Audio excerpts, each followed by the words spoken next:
Mis see on? Mulle ei meeldi see. Lõpetage ära. Vähemalt on meil lõpuks midagi, mis on kellegi teise tehtud. Jah, pole midagi lõbusamat, kui koolis tagasi olla. Anna sellele lihtsalt võimalus, jah, jumal küll. Sinu ettepanekus pole midagi valesti. Kuidas sa teadsid, et see oli minu ettepanek? Kas sa usud seda, Pomni? Esmalt joonistab ta anime, nüüd veab meid kõiki sinna sisse. Ta peab olema üks neist, luuseritest.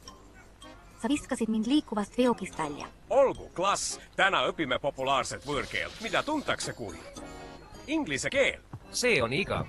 Hääletan, et jätame selle vahele. Ole vait. Me ei jäta seda vahele. Elutükja nimed on kõige hullemad. See on piinlik. Ma mõtlen, et see pole nii piinlik kui see kord, kui Gangle võttis animefiguuri ja... Tegelikult jah.